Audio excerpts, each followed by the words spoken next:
Hola, hola. Bueno, vamos con la segunda parte del tema 1 de atención. Nos habíamos quedado pues justo en 1909. Vamos a empezar ahora el periodo de 1910 al 49, que vais a ver que tampoco hay demasiada información, excepto un hecho puntual que es bastante importante para el estudio de la atención, y luego del 50 al 74 y luego la actualidad, ¿vale? Yo creo que me va a dar todo para meterlo en un mismo vídeo, así que, bueno, pues venga, vamos a empezar. Entonces, vamos a ver qué pasó en esta época, de 1910 a 1949, y es que se dedicó poco tiempo al estudio de la atención. ¿Por qué? Porque fue una época eminentemente conductual. Fue una época eminentemente conductual. Ya hemos dicho que la atención es algo cognitivo, entonces aquí, bueno, pues no es que no existiera, sino que como no se podía medir, pues entonces, o como era difícil de medir, pues entonces no se tenía en cuenta, ¿vale? Sí que es cierto que aquí destacan algunos autores, como Jersild, ¿vale? Escribió Mental Set and Shift y dice que el mismo estímulo puede provocar múltiples respuestas según el contexto. Bueno, esto tiene bastante sentido, ¿no? Habrá veces en las que prestemos atención a un determinado estímulo porque estemos en un contexto en el que hay que prestar atención y otras veces en las que no, ¿vale? Él hizo un experimento con listas de números. Entonces, tenías que en un primer momento sumar 6 a cada número y después tenías que sumar 6 a un dígito y 3 al siguiente. Aquí ya se complicaba. ¿Cuáles eran los resultados? Pues que el tiempo de reacción era mayor al realizar la doble tarea, como es lógico, ¿no? Hay más cosas que tienes que procesar, ¿vale? Y entonces a esa diferencia le llamó el coste de cambio de tareas, ¿vale? Vale, y luego vamos con Stroop. Stroop es bastante importante, de hecho es todavía el test que ha hecho, que se llama test de Stroop, todavía es actual, se utiliza de hecho, entre otras cosas, para medir el déficit de atención y bueno, pues es algo que se hizo en una época cognitiva, no se estudiaba mucho la atención, pero realmente ha tenido y sigue teniendo muchísima repercusión. Vale. Decía, la información irrelevante para una tarea puede afectar seriamente a la misma. Y esto, si en algún momento has hecho el test de Stroop, lo vas a entender. Y aunque no lo hayas hecho, lo vamos a ver ahora, ¿vale? Es decir, hay información que no es importante aparentemente, pero puede afectar a los niveles de atención. Entonces, vamos a ver cuál fue el experimento. Hizo una lista de 100 palabras y los nombres, de 100 palabras que eran nombres de colores. O sea, ponía rojo, verde, azul, amarillo, ¿vale? Pero la tinta con que estaban escritas esas palabras era distinta del color de la palabra, o sea, del color que indicaba la palabra. Es decir, si ponía rojo, la tinta no era roja, era azul. Y si ponía azul, la tinta es roja, por ejemplo, o verde, o cambia, ¿no? Entonces, claro, ahí es un poco lioso. Porque tú ves una cosa, que es lo que más te llama la atención, que es el color, pero realmente tienes que leer otra palabra, ¿vale? Entonces, por eso se utiliza para medir la atención. Entonces, debían decir el color de la tinta en un primer momento, ¿vale? Debían decir el color de la tinta sin hacer caso a la palabra, ¿vale? Tiempo de reacción, 110 segundos. Aparentemente parece más fácil decir el color de la tinta, pero realmente no, porque los ojos leen al final, ¿vale? Y luego, debían leer. Si no hay incongruencia,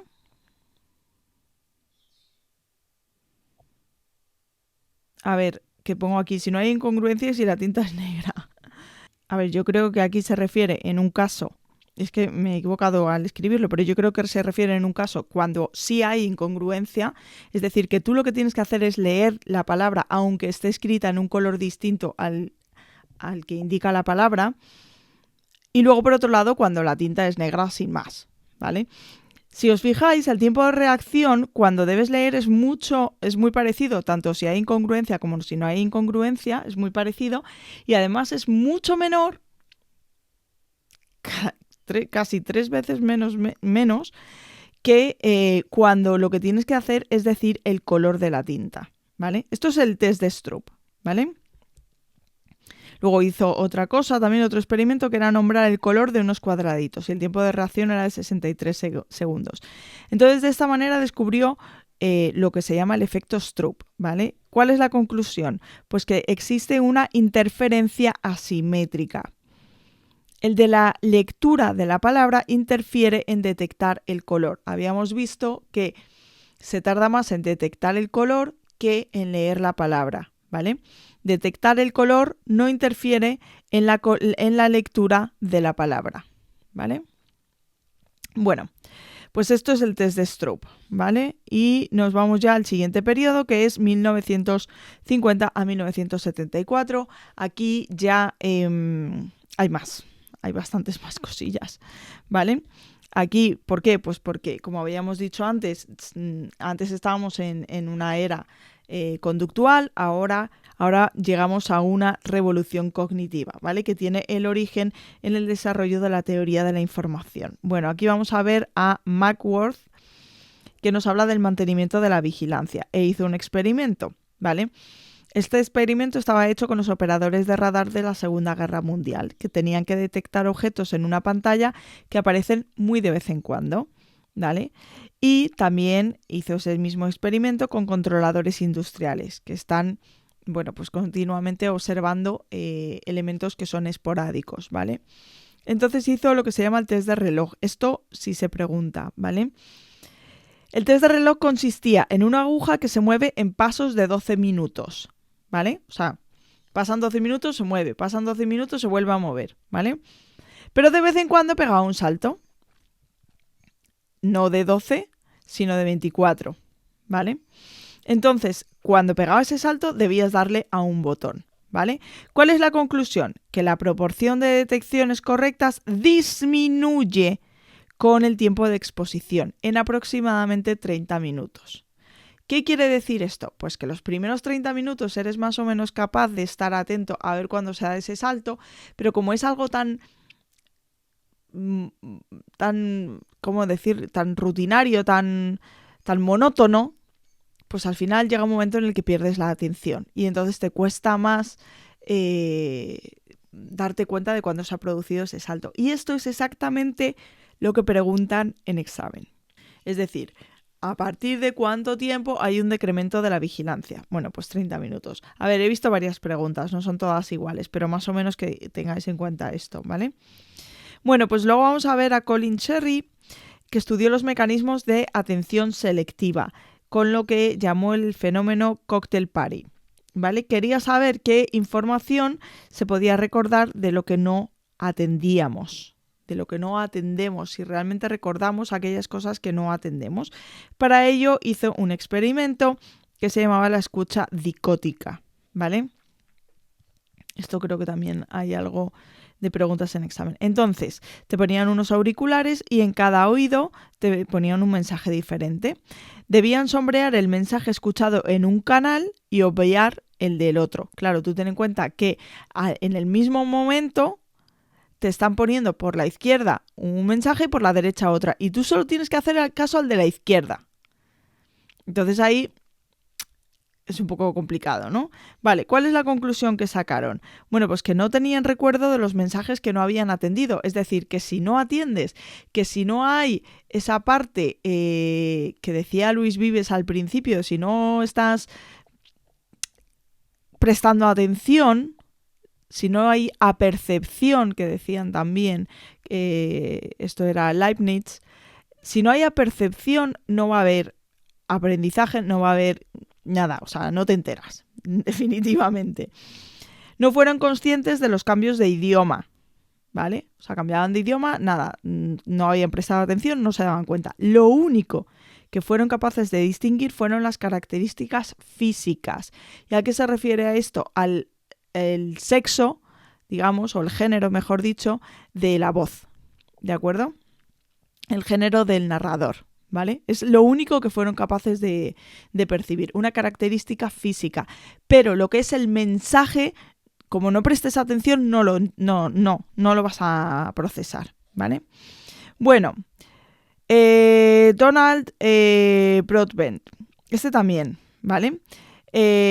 ¿Por qué? Porque siguió con esto de la escucha dicótica, ¿vale? Entonces hizo un experimento. 3 dígitos simultáneamente en cada oído.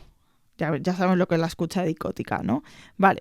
Tenían que recordar esos dígitos. ¿Cuál fue el resultado? Que tendían a recordar primero los dígitos de un oído y después los del otro oído, ¿vale? Y aquí surge la teoría del filtro, que esto es lo que se pregunta. El sistema nervioso tiene una capacidad limitada. La información recibida se mantiene en un almacén temporal de preatención, ¿vale? Esta información se bloquea con un filtro selectivo. Esto es importante, ¿vale? Lo del filtro selectivo porque se pregunta, ¿vale? Y a ese filtro se le llama cuello de botella. Solo los estímulos que comparten ciertas características físicas atraviesan el filtro, ¿vale? Después acceden a una nueva estructura de capacidad también limitada para ser atendidos e identificados. Y lo que no es atendido no puede ser identificado. Esto ya hay muchos autores que nos vienen hablando de esto, ¿vale? Estudios posteriores ponen en duda la rigidez de ese filtro y dicen que los mensajes no atendidos pueden atravesar el filtro bajo determinadas condiciones y ser procesados más allá del nivel físico. Aquí hay un cambio, ¿no?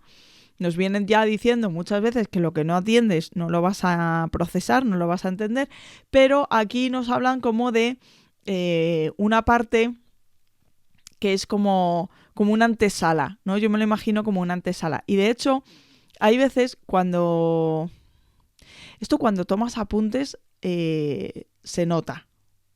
Entonces, por ejemplo, estás tomando apuntes y de repente alguien te habla. Tú has escuchado el mensaje del profesor de lo que tú tienes que escribir, pero realmente tú le has prestado atención a la persona que te habla. Es cierto que esas palabras que ha dicho el profesor se te han quedado ahí como en recámara. Como no las captures al poco tiempo, se te van a ir. Se te va a ir y entonces ya es, ay, me he perdido, ¿por dónde iba? ¿Qué era lo que ha dicho? Ay, no sé qué puedes repetir y tal. Pero si las capturas se han quedado ahí, tú todavía no has procesado esa información, lo único que tienes que hacer es recuperarla y ya puedes procesarla y escribes. No sé si os ha pasado, a mí sí me ha pasado esto y entiendo esto de lo de la teoría del filtro, ¿no? O sea, como que entra en el sistema, pero está ahí como en un limbo. Como no le prestes atención, se pierde por completo. No es una memoria a largo plazo. Pero si lo recuperas ahí en un momento, ya sí que lo puedes procesar. Bueno, luego tenemos Eintraisman. Reformula la teoría del filtro, ¿vale? Y la llama teoría del filtro atenuado. Primero se selecciona el estímulo al que prestar atención y luego se identifica, ¿vale? Primero seleccionamos, primero hay un estímulo, esto tiene sentido también en teoría de la evolución. Hay un estímulo, yo tengo que captar ese estímulo y luego ya veré si le hago caso o no le hago caso, ¿vale? La misión del filtro no es bloquear el canal no atendido, sino atenuarlo. Esto es lo que dice esta mujer. Si encuentra información relevante, lo deja pasar y lo identifica. Por ejemplo, si en escucha dicótica se dice el nombre del sujeto, tu nombre es una cosa que te genera mucha atención, ¿no? Por eso. Vale. Venga, Deutsch y Deutsch. Dice, la información no atendida siempre es identificada. Eso es lo que dicen ellos. El cuello de botella ocurre en fases tardías del procesamiento y dio origen a las teorías de selección tardía, ¿vale? Y luego tenemos un debate temprano-tardío. Entonces, ¿esto de qué va? De la atención. Que como no lo proceses temprano, olvídate, o que ahí hay un periodo de lentitud, o qué es lo que pasa, ¿no? Bueno, pues lo primero, detectar cuándo se identifica semánticamente la información. Porque claro, tú has escuchado el ruido. Si a ti alguien te está diciendo algo, tú has escuchado el ruido. Pero no has identificado el mensaje. Por eso lo de y la identificación semántica. ¿Qué quería decir ese mensaje? ¿Qué quería decir exactamente ese ruido, ¿no? Ambas aproximaciones tienen evidencias de su propuesta. Existe un sesgo favorable hacia las teorías de la selección temprana atenuada, ¿vale? Y luego nos encontramos con Kahneman. Kahneman dice que existe un detrimento de lo auditivo en favor de lo visual. Nos habla del modelo de recurso unitario o capacidad unitaria. Considera la atención como un recurso genérico. Puede distribuirse entre diversas tareas y cantidades. La capacidad de este recurso varía en función de la activación, es decir, el arousal, esto ya lo hemos visto en motivación, ¿vale? Y las demandas de la tarea. Si el conjunto de demandas superan la cantidad de energía, se hacen estrategias para dar prioridad. Una tarea interferirá sobre otra simultánea cuando los recursos sean limitados y las tareas compitan por conseguirlos, ¿vale? Bueno, pues hasta aquí llegamos a 1975 y ahora vamos a ver lo que ocurre desde 1975 hasta la actualidad. Dice que surgen varios modelos de recursos múltiples, ¿vale? Es más fácil atender a dos estímulos a la vez cuando no pertenecen a la misma modalidad sensorial. Por ejemplo, que te estén hablando y que estés viendo una cosa. Pero si estás viendo dos cosas a la vez o te hablan dos personas a la vez es más difícil, ¿no? Vale. Navon y Goffer. Dice, la atención se puede entender como un conjunto de recursos múltiples. Wickens. Vale, tenía un modelo. Diferentes recursos atencionales para diferentes modalidades sensoriales. Diferentes modos de codificar la información y diferentes formas de respuesta. Pues le criticaron, ¿no? ¿Por qué? Porque decían que era demasiado flexible. Propone arbitrariamente la existencia de recursos específicos para el modelo. Esa es la crítica que le hacen, ¿vale? Y luego nos vamos a encontrar con dos perspectivas atencionales. Por un lado, la que está centrada en el espacio, ¿vale? Entonces, para que nos entendamos a qué se refiere esto de centrado en el espacio, vamos a imaginar una linterna.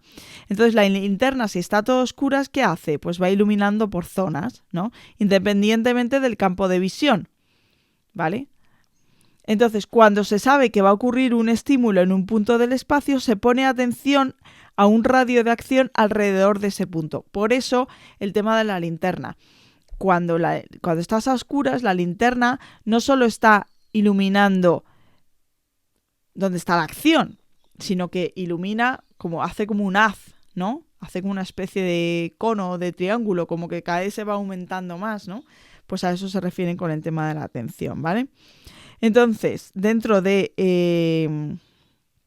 la atención centrada en el espacio hay dos tipos, las señales exógenas y las señales endógenas. Señal exógena, evento externo que dirige la atención del sujeto. Y señal endógena, símbolo que debe ser interpretado antes de cambiar voluntariamente la atención. Como se tienen que interpretar, tardan más tiempo en iniciar el control de atenciones. Esto creo que me ha parecido, no le he puesto estrella, pero creo que he visto alguna pregunta de examen, que las señales endógenas son más lentas que las exógenas, ¿vale? Seguimos en la atención basada en el espacio, teoría de la integración de las características. Vale, aquí hicieron un experimento en el que los sujetos debían identificar un estímulo relevante que se llamaba target, ¿vale? Entre otros irrelevantes que se llamaban distractores. Entonces, primera etapa, es una etapa preatencional. Las características que definen los estímulos, por ejemplo, color, forma, se codifican en paralelo en una especie de mapa de características. Ejemplo, buscar una T roja entre muchas Ts verdes, ¿vale? La localización del target se lleva a cabo en esta primera etapa. Es preatencional, ¿vale? Segunda etapa. Esto es para tareas complejas. Necesitan focalizar la atención. Se dirige hacia una zona específica. Permite la combinación de características aisladas. Y nos ponen el ejemplo. Buscar una T roja entre muchas H rojas y Ts verdes. Claro, aquí ya no haces de un barrido vas y lo encuentras. Aquí ya tienes que focalizar más. ¿Por qué? Porque ya no te vale solo la distinción de color. Ahora tienes que distinguir también en forma, ¿vale? El rendimiento disminuye a medida que aumentan los distractores, obviamente. Por eso que veíamos antes. Antes solo había un distractor, que era color, y ahora hay, o mejor dicho, el distractor, que era la forma, y ahora hay dos distractores, ¿vale? Bueno, Y luego vamos a ver la atención centrada en el objeto, ¿vale? Dice, surgieron cuando se demostró que el procesamiento se dificulta cuando la atención se dirige a objetos diferentes y los factores espaciales están totalmente equiparados. Aquí nos encontramos a Duncan y Humphreys con el modelo, el primer estadio selectivo.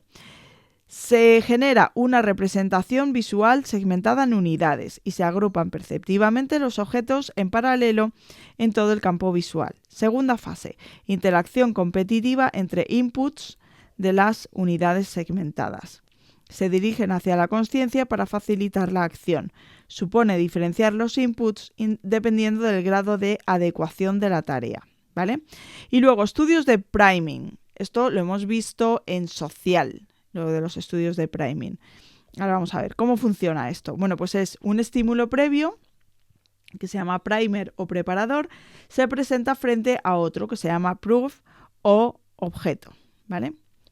El sujeto debe responder. El prime suele ser muy parecido al proof. Pone ahí, ha puesto lo que le da la gana. Bueno, efectos. Priming positivo, facilitación automática. Priming negativo. Surge en secuencias de pares de ensayos. Ensayo, prime. Ensayo, proof, ¿vale? Va primero el ensayo, prime, luego el ensayo, proof, ¿vale? Siempre sale un estímulo que debe ser atendido y otro ignorado, ¿vale? Resultados. Ralentización de la respuesta en fase ensayo proof, cuando el estímulo tenía que haberse ignorado en ensayo prime. Se atribuye a la puesta en marcha de mecanismos inhibitorios en el primer ensayo que perduran y afectan a la parte del ensayo proof, ¿vale? Y luego nos encontramos a Neumann y a Allport, que nos hablan de la selección para la acción. Aquí seguimos con la atención centrada en el objeto, ¿vale? Hacen una crítica a Broadbent. Acordaros que Broadbent era el que nos hablaba de la escucha dicótica, que decía 3 números en un oído y 3 números en el otro, ¿vale? No hay presencia de un mecanismo de capacidad limitada, ¿vale? Esto es una crítica que le hacen.